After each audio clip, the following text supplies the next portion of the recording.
Já que o senhor se posicionou em nível nacional, é golpe deixar o Lula sem ser candidato à presidência da República?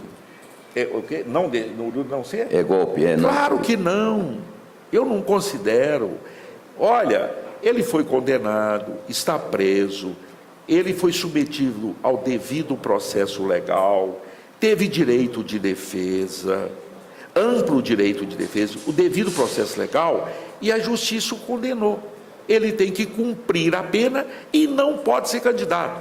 Na verdade, nós sabemos, o Lula não vai ser candidato, porque não pode. Como é que ele vai estar preso e condenado? Agora, o PT fez uma estratégia, que eu acho até que politicamente inteligente. Qual é a estratégia? Nós já perdemos no campo jurídico. O Lula está preso, não tem jeito. Agora, vamos fazer um enfrentamento político. Escuta o que eu estou falando. Da minha avaliação, eu posso estar errado, a minha análise. Eles vão manter a candidatura do Lula, vão pedir o registro da candidatura do Lula, o TSE vai negar, eles vão recorrer até a última instância, para manter-se mobilizado o PT, os movimentos sociais, como estratégia política. A hora que o Lula não puder ser candidato, eles apresentarão um novo nome, que eu acho, hoje, na minha avaliação, o nome mais politicamente possível, na minha avaliação, é do ex-governador Jacques Wagner, da Bahia. O PT não vai, deixa eu falar a minha análise, o PT não vai apoiar o Ciro no primeiro turno. Ele vai ter um candidato próprio. No segundo turno, eles poderão, às vezes, se ele não for, apoiar a candidatura do Ciro. Então, não considero golpe. As instituições, o Estado de Direito foi cumprido aqui no Brasil, nesse episódio do Lula. O Lula tinha que ser preso. E eles sabiam disso. Como você é condenado e não vai preso? Como? Não tem sentido. Né? Eu acho que, inclusive, esse debate é até um pouquinho superado. Então, não é golpe, porque foi cumprido o devido processo legal. Eles vão manter a candidatura até a 10ª hora. Quando ela for completamente inviabilizada juridicamente, aí eles apresentarão uma nova alternativa. Só voltando um pouquinho na nosso roteiro aqui, da entrevista, é o seguinte, ainda na questão local, é o seguinte, com esse aparecimento do nome do Vanderlan Cardoso como nome próximo aí do Senado, né, terceiro colocado aí, o nome dele passou a ser também especulado, quem sabe, como uma alternativa para ser o candidato da base ao governo do Estado. Como é que você vê? Como seria isso? Você veria o nome do Vanderlan como candidato a governador na base? Eu tomei um café com o Vanderlan, conversamos bastante. Né? O que ele me disse é o que eu tenho dito para a imprensa. É um fato novo que surgiu. Pode surgir outros. Vocês lembram de 98? O candidato até o dia da convenção era o Roberto Balestra. E no final, diante da inviabilidade da candidatura do Roberto Balestra, ele mesmo teve um gesto de grandeza, chegou para nós da base e diz: olha, gente, infelizmente a minha candidatura é inviável política e eleitoralmente. Então eu devolvo a indicação para aquele conjunto de forças que na época era da oposição. Essa novidade, senhor fala. A candidatura do Marconi foi definida para valer, registrada no prazo de 48 horas após a convenção, que é o prazo que dá, e ele ganhou a eleição com apenas 90 dias de campanha. O Vanderlan seria um nome bom para a base? Não, pode ser, não depende de mim, pode ser. Você tem outros nomes, por exemplo... Demonstre um nome novo, senhor vê ele também como novidade? Não. Você tem outros nomes. Por exemplo, o Jean Darro, prefeito de Trindade.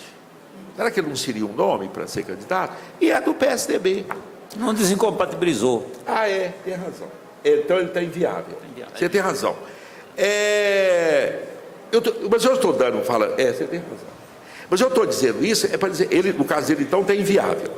Mas pode ter outros nomes, pode surgir daqui até lá. O senhor teve um encontro também com, já falando em café da manhã, o senhor teve um encontro com o ex-governador de São Paulo, Geraldo Alckmin, recentemente. O senhor conversou com ele alguma mágoa em relação à forma da condução do PSDB, da base aliada aqui, a condução do Marconi?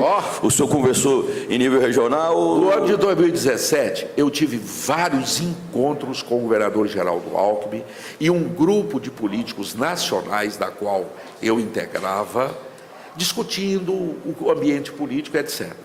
Este ano, já tive vários encontros com ele, este ano. Inclusive, recentemente eu fui lá falar com ele, ele falou, vamos tomar um café? Eu falei, vamos, só se for numa padaria. Descemos os dois, fomos na padaria, tomamos um café. Depois disso, uma semana depois, ele foi fazer uma palestra da Associação Comercial. Eu vou chegar no que você perguntou, mas é para dar o contexto. Aí terminou a palestra, ele falou, Vilmar, vamos tomar um cafezinho lá na Associação Comercial. Eu falei, só se for na padaria. E aí descemos de novo, ali na Avenida Rio Branco, e fomos num bar tomar um café. Nunca nós falamos sobre a situação de Goiás. Nem eu falei e nem ele perguntou. Nós não discutimos a situação de Goiás, nós discutimos a situação nacional. Ele me convidou para eu ajudá-lo, como por indicação do Kassab, do PSD, para eu ser um dos nomes a ajudar nessa articulação nacional. E eu já estou fazendo isso. Eu já estou conversando, viajando, para tentar viabilizar a candidatura dele politicamente. A nossa grande meta é levar o Geraldo Alckmin para o segundo turno. Presidente, aqui em Goiás, Vilmar, só um minutinho. Vilmar, essa condição sua de proximidade com o Alckmin, aqui em Goiás, não lhe caminharia para lhe colocar como coordenador geral da campanha dele no Estado, sem disputar a eleição? Não, eu acho que... Dado esse seu afastamento e isolamento da base? O coordenador natural da campanha dele em Goiás é o governador Marconi Perillo, o ex-governador, porque ele é o vice-presidente nacional do PSDB, é ex-governador, é do partido dele, ele é o nome natural para coordenar aqui em Goiás. O que eu vou fazer é ajudar aqui, naturalmente, mas o que eu vou fazer mais é ajudar a nível nacional mesmo. Na semana passada, eu tive uma longa conversa com o César Maia, o ex-prefeito César Maia, pai do Rodrigo Maia, no apartamento dele no Rio de Janeiro. Tenho conversado com lideranças de outros partidos, de outros partidos, no sentido de trabalhar a viabilização política da candidatura do Alckmin. Eu acredito que ele hoje é o mais viável, politicamente, o mais preparado para representar esse nosso projeto, pela experiência, pelo equilíbrio emocional. O Brasil, do jeito que está, o presidente da República, a primeira pré-condição, ele tem inteligência emocional. Não é fácil. É um dos grandes méritos que o Temer teve. O Temer era vice-presidente, assumiu num momento difícil, depois de um impeachment, etc, etc, etc, e ele está levando o barco. Sabe por quê? Por causa da experiência dele, da vivência parlamentar dele e do equilíbrio dele. Se fosse qualquer um outro presidente, na noite que foi anunciado o vídeo da conversa dele com o Joesley, ele teria renunciado ao mandato. E as consequências para o país, na minha avaliação, seriam negativas, seriam desastrosas. Ah, mas ele tem problema na justiça? Tem. Ele tem que enfrentar os problemas da justiça dele. Isso é uma coisa. A outra coisa é que ele tem mantido o equilíbrio para enfrentar os gravíssimos problemas do país. Por exemplo, o problema dos caminhoneiros. Eu acho que a decisão do governo foi positiva.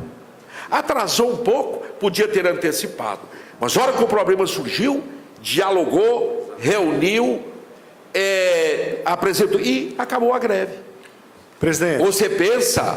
Vocês pensam um presidente sentado naquela cadeira com espírito autoritário, com espírito autoritário e desequilibrado, para enfrentar uma situação crítica daquela, quais seriam as consequências? Amigos, vocês, todos nós que estamos aqui, somos formadores de opinião. Nós temos que dizer à sociedade brasileira, ela não pode votar com raiva. Sempre que você toma decisão com raiva, dá errado. Você pode ficar com raiva, você pode se indignar, isso é igual na nossa casa. Você briga com a mulher ou briga com os filhos, você fica com raiva, desabafa, ou da sua empresa, mas na hora de tomar uma decisão importante, você não pode agir com raiva. Grande parte do eleitor do Bolsonaro são raivosos, são desiludidos, sem esperança, revoltados. Tudo bem, a gente até entende, mas nós temos que pensar que nós vamos ter que escolher, eleger o presidente do país capaz de levar esse barco grande, pesado, cheio de problemas, a um porto seguro. Nós temos que ver quem tem melhores. Outra coisa, esse programa aqui, nós temos 17 metas aqui, bacanas, está aqui. Isso aqui não tem novidade não. Grande parte, Ulisses, de qualquer candidato defenderia essas 17 metas. Não se trata disso, trata o seguinte, quem vai ter condições políticas de implementar isso? Essa que é a diferença. Quem vai ter condições políticas? Para ter condições políticas de implementar, de um país avançar, é preciso ter uma enorme capacidade de diálogo. Dialogar com o Congresso, dialogar com o Judiciário, dialogar com os empresários, dialogar com os trabalhadores, dialogar com a sociedade no geral. Quem tem a qualificação? Senão isso aqui, essas propostas, não vão em lugar nenhum. Outra coisa, aqui, jornalista político, preste atenção no que eu vou falar. A renovação no Congresso vai ser baixíssima. Talvez uma das mais baixas do Brasil, a renovação no Congresso. Toda a legislação beneficiou a manutenção dos atuais. Vai ser baixíssima a renovação no Congresso. Por exemplo, aqui em Goiás, nós temos... Desculpe aqui, deixa eu tomar uma água aqui. Esteja tranquilo. Nós temos 17 vagas. Nós temos 17 vagas aqui, deputado federal. Vai ter 22 candidatos, 23, 24 candidatos. Vai renovar nada, vai ser reeleito os mesmos. E aí o seguinte, vai implantar isso aqui sem o Congresso? Sem o Congresso? Vai na porrada? Vai na marra? Todo presidente da história política do Brasil que perdeu o apoio do Congresso, caiu. Vilmar, o que é Jânio, Jango, Dilma, Collor, todos. Então, tem que dialogar. Aí vem, mas dialogar dando lá tudo, não. Um presidente legitimado pelo voto, com uma base política sólida, com bons princípios, com bons conceitos, ele pode fazer as reformas, sim. Nós fizemos isso no período do Fernando Henrique, o Plano Real, Lei de Responsabilidade Fiscal, quebra de monopólios, privatizações, etc, etc, etc, e não tinha tomar lá, da cá, não. Claro, atendia politicamente, dentro do que é razoável e saudável, os parlamentares. Mas não existia, e nós avançamos no Brasil. Eu fui deputado 20 anos, onde que vocês já viram, quem já falou, um voto que eu tenha dado lá, em função de benefício pessoal, ou privado, um só voto, durante 20 anos.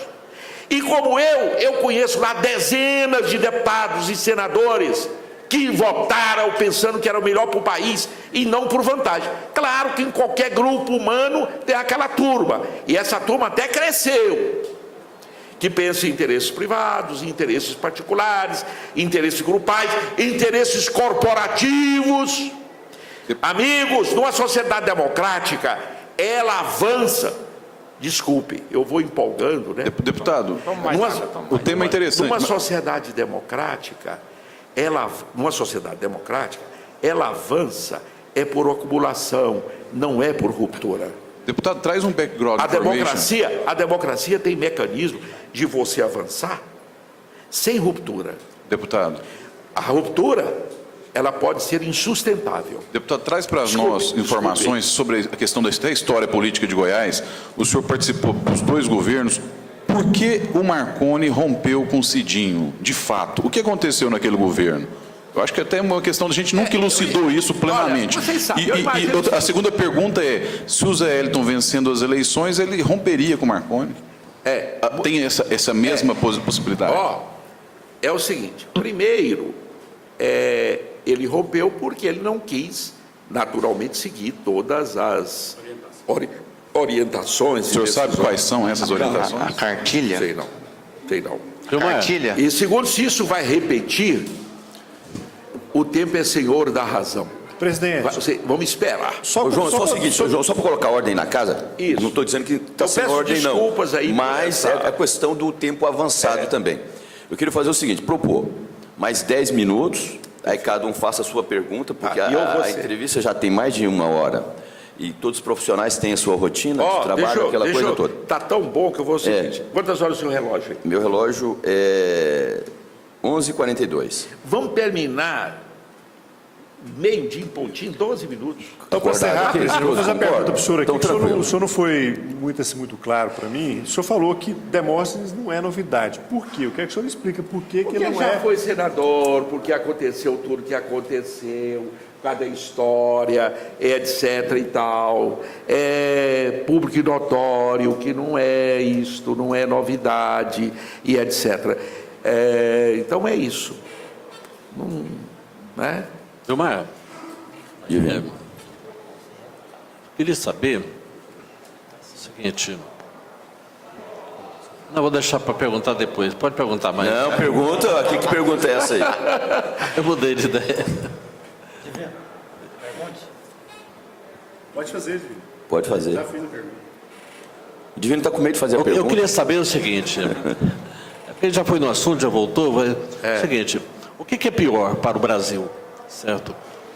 Um candidato que fala com o peito aberto, de forma estampando orgulho, exuberância, que a especialidade dele é matar, ou uma candidata que saiu em primeiro lugar no Datafolha agora nesse domingo, segundo turno, ganha de todo mundo, só não ganha do Lula, a Marina. Qual dos dois seria pior para o Brasil? Nenhum dos dois. Eu acho que nenhum dos dois estão preparados para assumir esse barcão pesado, cheio de problemas. Não. Exige uma qualificação maior. Né? Nenhum dos dois. E agora, isso é a minha avaliação. Eu respeito a avaliação de todo mundo. E acho que até esse debate político que nós estamos fazendo e o próprio processo eleitoral vai decantando isso. As pessoas vão caindo na razão. Presidente, é uma questão básica, que é o chamado fake news. Existe hoje um movimento muito grande, principalmente em relação às instituições. Eu vou pegar aqui o judiciário, principalmente, na figura do ministro Gilmar Mendes, de punir rigorosamente os chamados fake news. A gente sabe que não existe na Constituição, não existe no Código Penal, não existe no Código Civil, não existe no Código na Lei de Contravenção, não existe nada o que possa definir bem o chamado fake news. Mas há hoje um movimento grande. A justificativa é que isso prejudica o processo eleitoral, o desenvolvimento do país, tudo. Há poucos dias eu vi a ministra, presidenta do STF, Carmen Lúcia. No meu ponto de vista, durante uma entrevista, parece que ela defendeu um pouco o chamado fake news. Porque o fake news, queira ou não queira, é uma forma de você falar uma coisa que a pessoa precisa ouvir, mas que às vezes ela não ouve no seu cotidiano, no seu dia a dia. E nós temos mecanismos punitivos de se a pessoa falar uma coisa, mesmo que ela fale o ponto de vista dela, existe uma legislação que pune essa pessoa. Como é que o senhor vê o chamado fake news? O senhor acha que não é uma forma de censurar esse movimento, essa campanha contra o fake news? Não é uma forma de censurar a participação das pessoas nas redes sociais? Como é que o senhor vê? Eu, ao longo dessa longa carreira minha política, eu convivi com muito fake news, muita injustiça natural por parte da mídia e etc. Mas é melhor assim do que censurar. Só existe uma reserva que a própria Constituição estabelece, é quando a notícia falsa ou a notícia tendenciosa, inverídica, atinge o campo moral da pessoa. Aí a própria Constituição fala, ela tem um direito a reagir ao reparo material e ao reparo moral. Pecuniário. Mas fora daí, nós temos que conviver. É aquela velha fase do Churchill. A democracia é o pior dos regimes, exceto os outros. Então, é melhor a gente conviver com isso do que censurar. Estabelecer uma coisa de censura. Isso incomoda às vezes, a gente vê que não é uma notícia. Esse dia eu estava lendo um artigo do cara lá de São Paulo, que foi, esqueci o nome dele, ele falando assim, que ele acha imprópria essa expressão fake news. Se é notícia, a segunda lógica dele, se é notícia falsa, não é notícia. Como é que ele chama? Então ele acha imprópria a palavra fake news, porque se é falsa, não é notícia, segundo o conceito dele. Mas olha, nós vamos ter que conviver com isso. Não tem nem jeito de censurar. Com as redes sociais hoje, não tem jeito de censurar. As pessoas é quem produzem conteúdo, pode produzir conteúdo e divulgar.